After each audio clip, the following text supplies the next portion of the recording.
Agnes, kebetulan saat ini diamanai sebagai Ketua KOPHI periode 2024-2025, dan aku latar belakangnya dari pendidikan biologi UNY. Aku Desi, aku S2 Filsafat. Jadi aku di KOPHI itu sebenarnya karena aku sendiri memiliki keterikatan atau ketertarikan di isu-isu lingkungan, sehingga kiranya itu yang jadi alasan aku buat gabung KOPHI gitu. Kalau KOPHI Jogja, itu sebenarnya kita bentuknya masih komunitas ya. Jadi kita di sini berdiri sebagai wadah yang tujuannya nanti bisa merangkul generasi muda di Yogyakarta. Nggak harus orang Jogja, nggak harus KTP Sleman, KTP Jogja, siapa aja yang kebetulan lagi tinggal di Jogja, boleh banget buat join KOPHI. Nanti kita bersama-sama buat melestarikan bumi Jogja. Prinsip yang dipegang oleh KOPHI itu kan berakar pada adanya semangat kesadaran ekologis gitu. Jadi prinsip ini juga kemudian yang membuat kita secara sadar itu mencoba memberikan edukasi kepada teman-teman ataupun kepada baik mahasiswa ataupun masyarakat bahwa bumi kita ini sedang tidak baik-baik saja. Jadi bagaimana kita mencoba untuk memberikan kesadaran agar krisis iklim ini tidak kemudian menjadi warisan kepada generasi-generasi selanjutnya gitu. Kami saat ini memegang tagline ini ya, aksi untuk bumi, bahwa kami sebagai pemuda, yang kalau kata orang itu agent of change ya, itu kami punya peran, apalagi latar belakang kami kebanyakan itu mahasiswa, di mana sebagai mahasiswa sendiri kita punya kewajiban di Tridharma Perguruan Tinggi, ada penelitian, pendidikan, dan juga pengabdian kepada masyarakat. Nah mungkin teman-teman sudah bisa melakukan penelitian dan pendidikan itu di dalam kampus, tapi untuk pengabdian masyarakat rata-rata hanya dituangkan melalui kegiatan yang sifatnya itu sementara, seperti KKN, itu kan temporary ya, 1 bulan, 45 hari.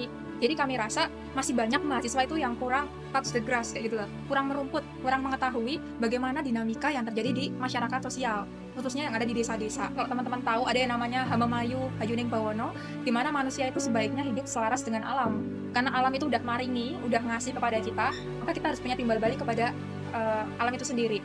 Dan kemudian untuk KOPHI Jogja sendiri juga kami ada core values-nya, diantaranya ada kolaborasi. Makanya dalam pelaksanaan kegiatan kami, itu kami jarang banget ngadain kegiatan itu yang cuma kami sendiri. Tapi harapannya selain bisa menjaga alam, kami juga bisa meminimalisir adanya gap itu. Jadi siapapun kita, apapun background kita, dimanapun kita tinggal, mau di desa, di kota, kita bisa bersama-sama menjaga alam. Kami pengen aksi-aksi lingkungan yang kami lakukan itu nggak cuma menjadi sebuah momen yang sifatnya seremoni. Kami pengen aksi lingkungan ini menjadi sebuah budaya, sebuah tradisi yang kedepannya dilestarikan, kembali mengakar kepada masyarakat.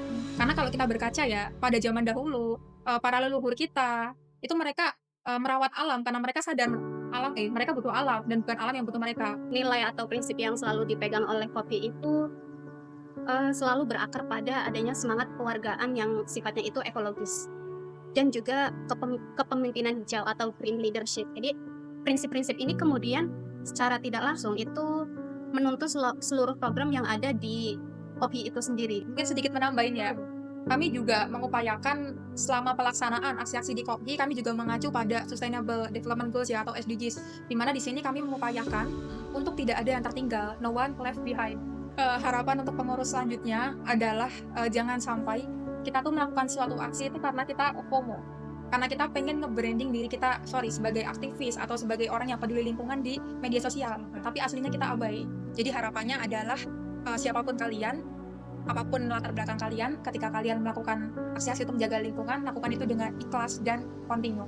Karena aksi besar yang dilakukan sekali, itu akan jauh lebih berdampak lagi jika bisa dilakukan berkali-kali. Karena kami bergerak di desa-desa, kami banyak menggandeng desa wisata maupun karang taruna yang ada di wilayah setempat. Dampaknya yang mungkin jelas terlihat adalah peningkatan partisipasi pemuda. Jadi kalau teman-teman mengacu di Kemenpora tuh ada yang namanya IPP, Indeks Pembangunan Pemuda. DIY itu tinggi di domain pendidikan, namun untuk domain partisipasi, itu DIY masih cukup kalah dengan provinsi lain. Jadi harapannya ya dengan adanya KOPHI, kami mengajak teman-teman pemuda, orang muda untuk berkolaborasi, untuk bersinergi bersama. Pada akhirnya mereka juga akan tahu itu dari melakukan atau learning by doing.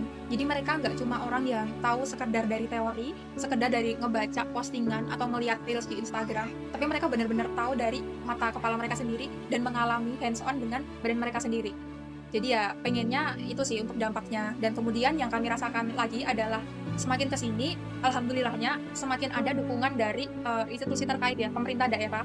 Tahun lalu kebetulan aku pribadi mendapatkan penghargaan dari Gubernur DIY sebagai pemuda berprestasi bidang lingkungan, dan tahun ini alhamdulillah KOPHI juga dianugerahi sebagai organisasi kepemudaan berprestasi di Kabupaten Sleman.